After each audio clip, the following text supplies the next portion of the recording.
Peggy 18.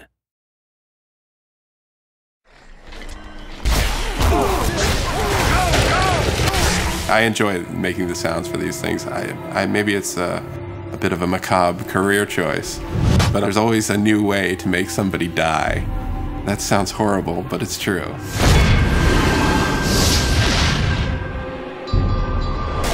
Hunted is about the sense of being lost in the world. And not like literally lost, where you need a map, but just lost in the way that you get overcome and you really believe that you're there. The goal for me is to try and get the player to be excited about what's around the corner. You know, what's happening next? What can I find? What's gonna make the hairs on the back of my neck tingle? You know, we talk about that a lot with the music.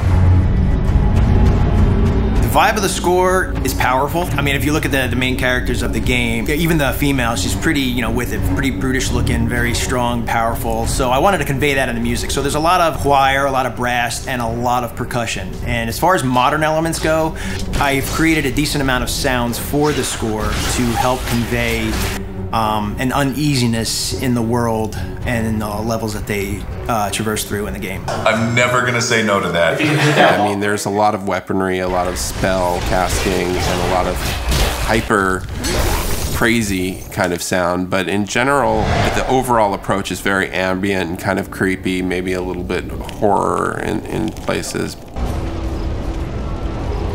I mean, I'm a big fan of bowing anything, like a cello bow, whether it be a metal tin, a gate, you know, a pot from the kitchen, and you pitch them real low down and you put some reverb and delay on it, and it creates a decent tension for the game.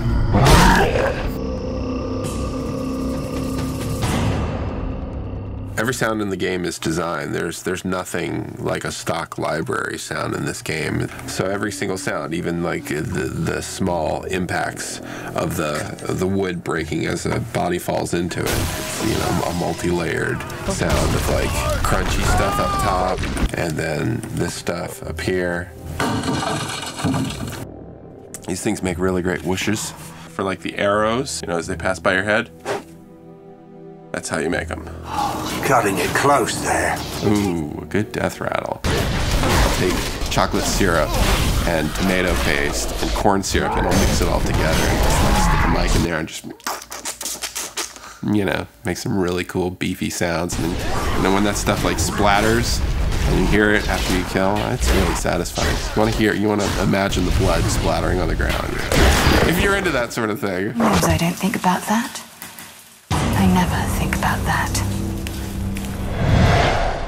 A lot of the nostalgia of the old dungeon crawly games was all about the magic mouth giving you the riddle, or you find the runes written on the wall and you translate them into some mysterious riddle. What we want to do is give that same kind of fun, like, I figured it out, or I've been thinking about it all night and I woke up in the morning with the answer. We wanted the puzzles of our game to blend into the mythology and blend into the environments and be true to where they are. You know, you may break through a wall and find out there's a huge other area behind it that you didn't know existed, and those are all over our world. The sense of discovery and all of the emotions that walking down those dark corridors invoke is really, to me, sort of the essence of the foundation of what these games are built on. Because your responsibility is to give people what they're looking for, but once you've done that, and then you got to give them some things they didn't expect.